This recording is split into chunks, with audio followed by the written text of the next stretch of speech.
Para ma-elevate natin yung paborito nating longganisa, bibigyan ko kayo ng isang magandang approach.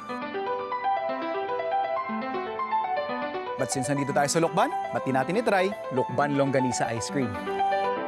Isa talaga sa mga pinaka-paborito kong part pag mga gantong tinatawag nating probinsya recipes is kung gaano ito kasimple. So once na ready na natin yung mga ingredients, pagsasama-samahin na lang natin.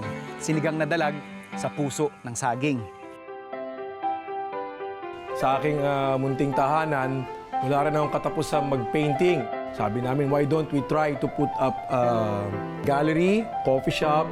Sa tapang na, ang sabi nila, kaya kang ipagtanggol ito hanggang 3 araw. Ang lambot naman eh, oh. Ito yung masasabi kong typical bahay na bahay ang dating mo ito. Para ka pinagluto ng nanay mo. What I enjoy most about Thai cuisine is yung intricate flavor profile ng Thai food. Harmoniously mixed together. Okay na ako. Puntahan niyo na to. Please.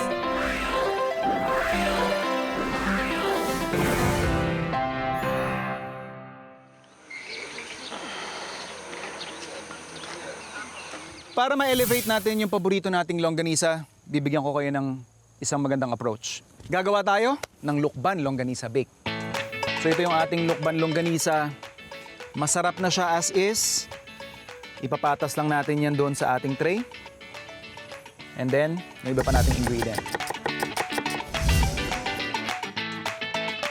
Mix lang natin to. Saka natin ipapatas doon sa ibabaw ng longganisa natin. Tungan natin din ng cheese.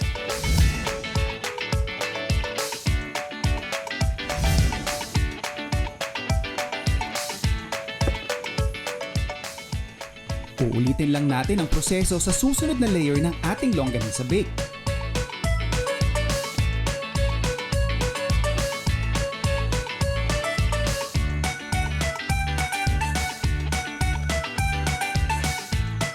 Now for this step, this is optional. Pero gagawin lang natin siya para lang mas mag-pop yung taas ng ating bake. Gagawa lang tayo ng parang pinaka-crust.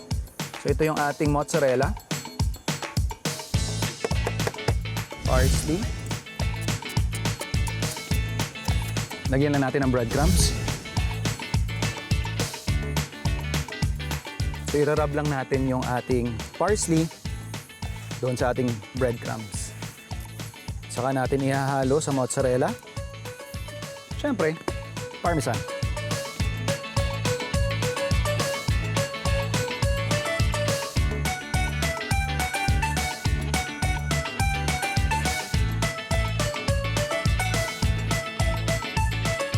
Hindi pa luto yan, pero mukha ng promising.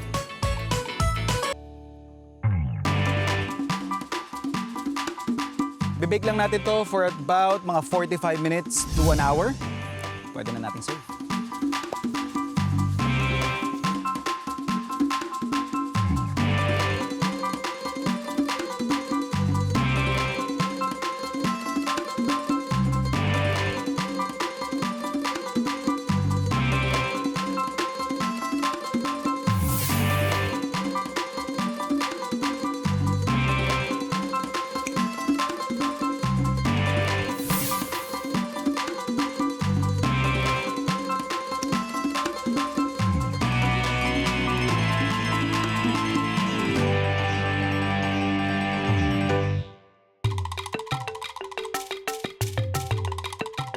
Ang herb na kadalasang ginagawang tsaa at nagpapasarap sa ilang desserts at savory dishes, paano nga ba itinatanim at inaalagaan?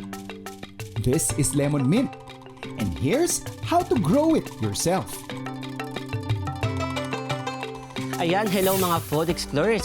Dala ko po ang mother plant ng lemon mint na kadalasang ginagamit sa beverages or lemon mint tea. Ngayong pong araw, ipapakita ko po sa inyo ang pagpaparami ng lemon mint. Kung titigan natin ang ating mother plant, dapat piliin natin ang medyo body or medyo matigas na parte ng ating lemon mint. Sa pagputol po natin ng stem, kailangan po nating alahanin ang pagpuputulan. Ang kailangan po ay 3 nodes or 4. Makita po natin ang nodes kung saan po tumutubo ang ating mga sanga sa gilid or mga dahon. Tulad po nito, 1, 2, 3, 4. Sunod po tayo sa pang-4. Makabubuting gupitin ng pahilig ang tangkay para mas masipsip nito ang sustansyang galing sa ating solusyon. Ang solution po na hinanda po natin ay pinaghalong tubig at rooting hormone. Ang rooting hormone ay nakakatulong para mas umusbong na mabilis ang ugat ng isang halaman. Kapag nagupit na ang tangkay, ibabad lang ito sa solution for 30 minutes. Pero kung magtatanim ka sa loam soil, maaari mo nang lampasan ang prosesong ito. Ilalagay lang po natin ang mga peat moss sa ating trays. Ngayon po, kailangan po natin siguraduhin babad na babad po ang ating peat moss sa tubig. Pwede po natin siyang iwanan ng 5 minutes or more than 5 minutes kung hindi pa po basang-basa ang ating peat moss. Ngayon, ililipat na natin yung mga stem cuttings kanina na binabad natin sa seedling trays.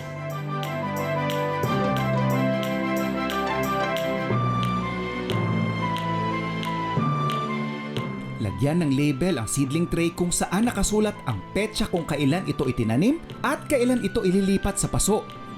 And after 3 weeks, Pansin po ninyo, yung mga lateral shoots o yung mga sanga na tumutubo po sa gilid, ngayon po ay umusbog na.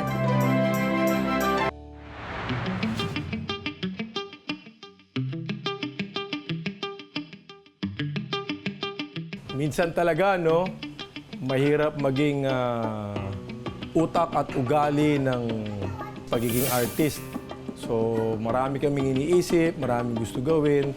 Sa aking munting tahanan, wala rin akong katapusang mag-painting. Oil on canvas painting ang aking ginagawa po. Medyo dumadami. At yung katanungan nga ay paano ito naging fusion sa aming kagustuhan ng kape. Well, yung aking girlfriend, si Siang Berte, napakahilig din sa kape. So, nagkatugma kami ron.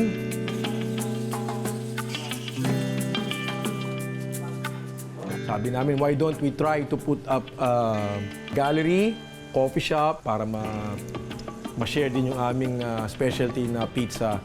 So, medyo eclectic kung titignan natin. Medyo nandun yung impulse ng creativity. Karamihan ng comment ng ating mga bisita parang bahay din daw nila.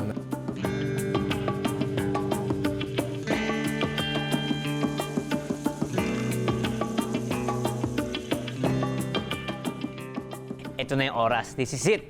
Ang kikiman time natin. Umpisa natin ngayon sa ito na tinatawag nilang artist drink. Parang nakakahinayang i-mix kasi yung color niya, maghahalo na. Parang maganda siya tingnan eh. Tinikman ko muna yung nasa ilalim eh. Yung espresso. At totoo nga, sa tapang na, ang sabi nila, kaya kang ipagtanggol ito hanggang 3 araw. True yun. Medyo nagulat din kami sa reaksyon ng mga tao na bumibisita rito. Medyo naging popular siya. Ito ay merong gatas na ating sinasalin sa espresso. At pagsalin ng gatas na yon ay parang nagkakaroon ng art na rendition. Mixed Berry Sparkler. Tikman natin. Actually, hindi ako fan ng mga medyo maasim na drink, pero ito nakakatawa kasi may spirit. Parang naglalaro yung mga berries sa loob ng bibig ko eh. Saktong-sakto siya sa akin. Okay sa akin to. Matcha espresso naman po, mga food explorers. Huwag natin haluin. Sa matcha muna tayo. Matcha. Kung uubusin ko tong dalawan to, siguro sa buong linggo kaya ko mag-taping siguro. Mga food explorers, GMA Prime, Black Rider, 8 p.m. at sa GTV, 9:25 p.m. po. habang niluluto pa ang dishes na ipapatikim ni Dayong kay Rainier, sinamantala ng Black Rider star na sumabak sa instant art lesson. Medyo nininervyos ako dahil magtuturo ako ng art sa isang napakagaling na artista. Parang ako ang nininervous, Coach. Titigan mo muna mabuti. So yung arugula... Prosciutto, arugula. Yes. Yes. So pipili ka ngayon ng mga green dito. Sa Siyempre. tingin mong katimpla nun. Tingnan sa yung tube. Yeah. Yun. So ito ang tinatawag nating linseed oil. Parang sausaw pandesal lang to. Kung anong yung interesan, yun ang una mong Sige. dututin. Okay, ngayon, konting sausaw kay linseed oil. Konting-konti lang. Siya. Yan, sige. Oh, very good. Oh. Very good. Very good, ah. Nako. Potential to. Ayan, okay. Oh, kita mo, feel mo na, di ba? Oh, ayan. Dito lang yan, ha? Okay. Dayong! Ayan. O, kita mo na, galing. Eh, feeling ko kasi masisira yung painting pag ako yung tumira eh. Mas improve nga ang arugula. Oh. Oo, di ba? Art talaga, ang pakiramdam mo parang you destroy, then you create. Tama, sinabi mo. Parang nagulo, parang tapos dahan-dahan siyang lalabas para maging work of art. Galingan mo sa pagpipinta, Rainier, ha? You got this, bro! Samantala, balik muna tayo sa Bukid Amara para gumawa ng isang kakaibang dessert na bagay sa mainit na panahon. Maraming iba't ibang flavors ng ice cream ang available. May mga typical, mangga. Meron din mga weird tayo natitikman kagaya nung may sili at nung nasa CLSU kami, tilapia ice cream. But since nandito tayo sa Lokban, ba't di natin itry Lokban Longganisa ice cream. Tatanggalin lang natin siya dun sa ating casing. So slice lang natin to. Saka natin tatanggalin yung pinakalaman. So once natanggal na natin yung pinakalaman, salang na natin.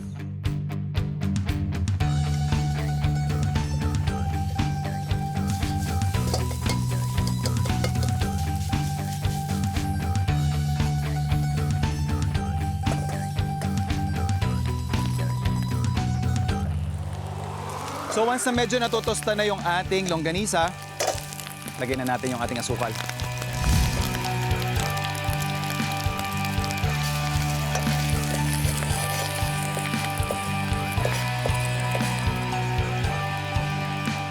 So eto na yung ating caramelized Lokban longganisa. Palalamigin lang natin to. Pwede na nating ihalo doon sa ating ice cream.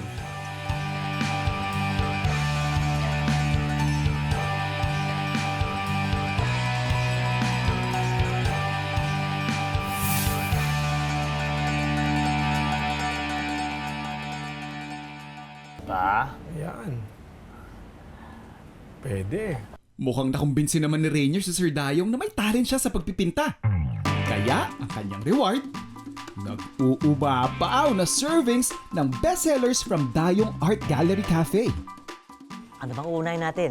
Sige, ito na. Unahin natin to. Spinach and mushroom pizza. Ang sarap ng pizza nila kasi unang-una, yung dough nila, sila mismo ang gumagawa. Lahat mga ingredients nila dito, lahat fresh. Ibe. Prosciutto arugula. Siyempre, fresh na fresh ang kanilang arugula.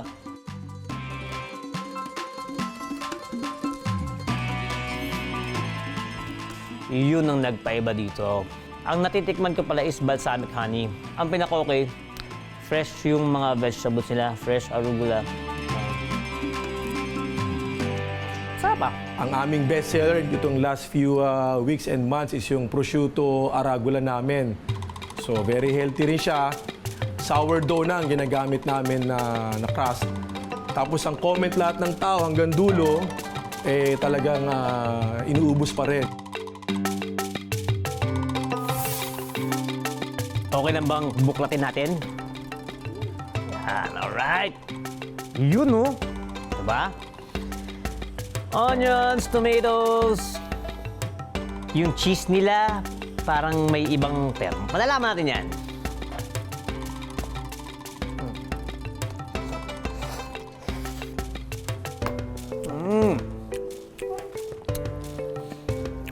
May iba na naman akong nalalasahan ah. Teka lang. Secret sauce. Special sauce. Yun yung nagpapasabog ng flavor sa bibig. Yung burger nila, 100% beef yan. Walang extenders yan.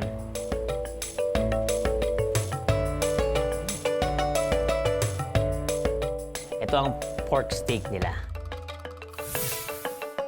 Ang lambot naman eh, oh. Ito yung masasabi kong typical na bahay ang dating mo ito. Para ka pinagluto ng nanay mo ng Sunday after nyo mag-simba. Pinagluto ka ng... Ang sarap. Yung at home ka, ano to? Comfort food. May part 2 pa ang food trip ni Rainier. Abangan niyo yan mamaya.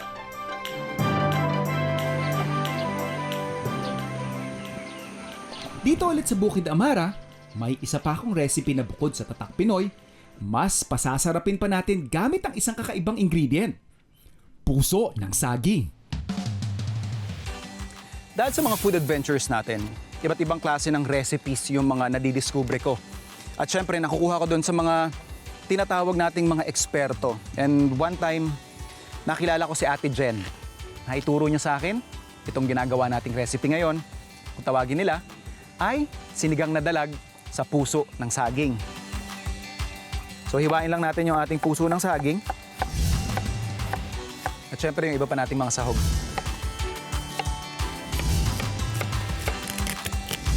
At yung pampaasim na gagamitin natin, kamyas.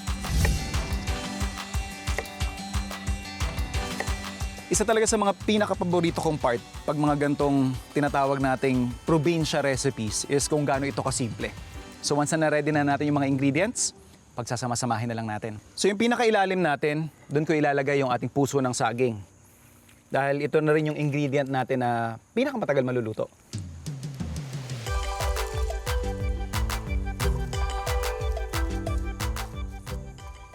Saka ko ilalagay yung ating dalag.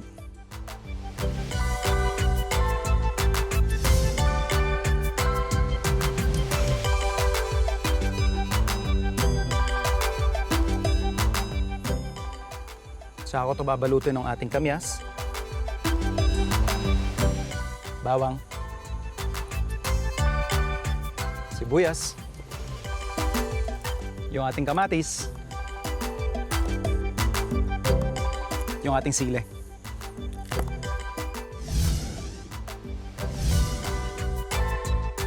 Saka natin lalagay yung hugas-bigas.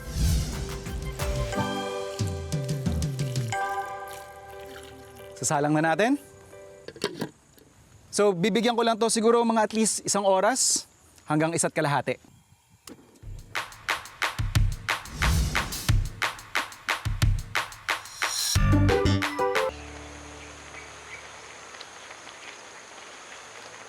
Malapit nang maluto ang ating sinigang na dalag sa puso ng saging. Sa ngayon, bumisita muna tayo sa Maginhawa Street, Quezon City kung saan ipapakita ni Rainier kung saan dumadayo ang Pinoy foodies na nagkikrave sa Thai food. Food explorers, okay na ako. Puntahan niyo na to.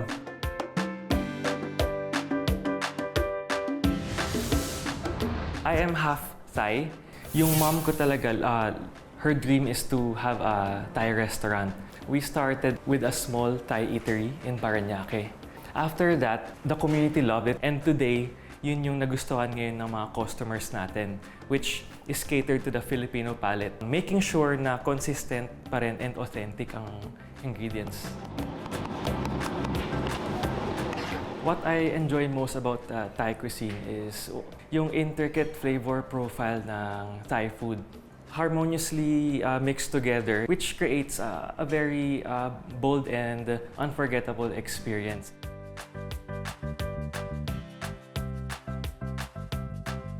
Ito na, ang shrimp pad thai. So, syempre, umpisa na natin to. Lalagyan muna natin ng lime.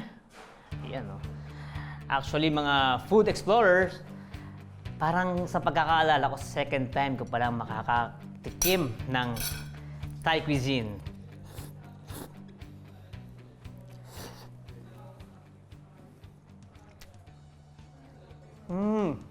Naghahalo-halo yung sourness, yung saltiness, at may kick na spice nga.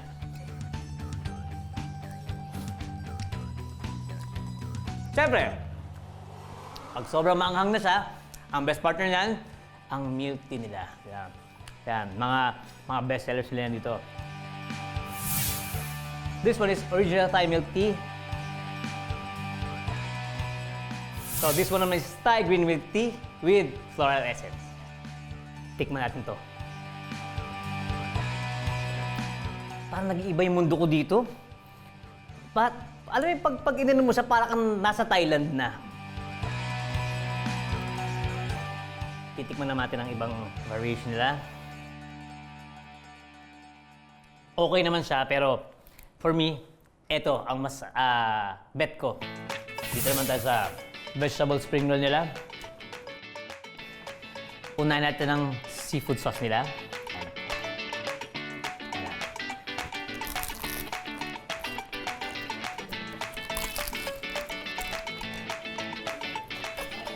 Para mahiwaga siya. Carrot, tama. Kung di ako nagkakamali, ito ba yung tinatawag nilang tenga ng daga? Ang isa sa mga naging bestsellers nila ay ang Thai pork and salted egg sauce. So, titikman natin yan. Medyo thick yung sauce niya.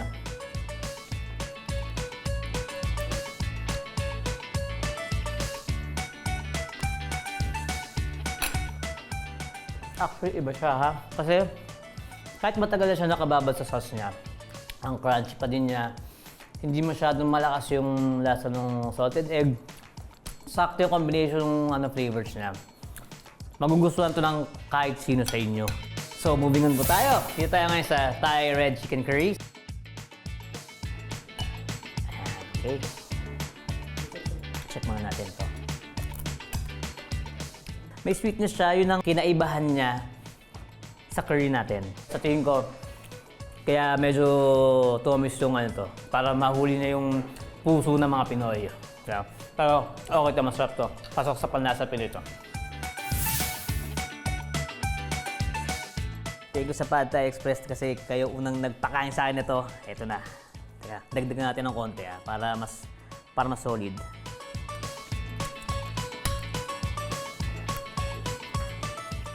Alam mo, parang ang bata na binigyan ng candy. Pagka kinain, masarap eh.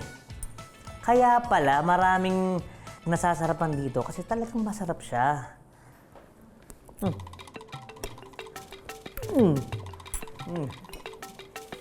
Iba to.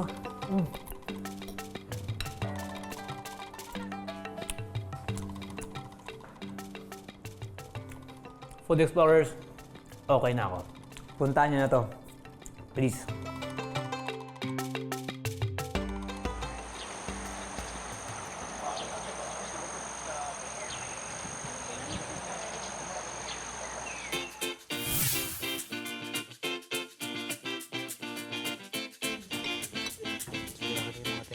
Ingat mo sa tinik mga ito.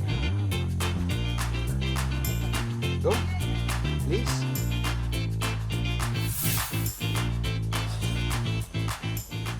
Kamusta? Sarap po. Medyo maanghang lang. Sakto lang. Sakto lang. Sakto lang. Very good. Kwanto? Staple sa Bulacan.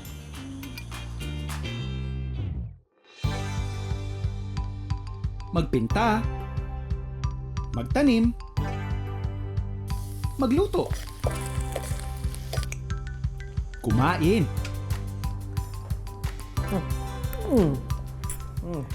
Hindi man tayo sigurado sa simula kung saan tayo dadalhin ang ating passions in life, kung isasabuhay mo ito ng buong puso, maaari itong magbunga sa isang bagay na makakapagbahagi ng saya sa maraming tao. Ayan. O, kita mo, galing.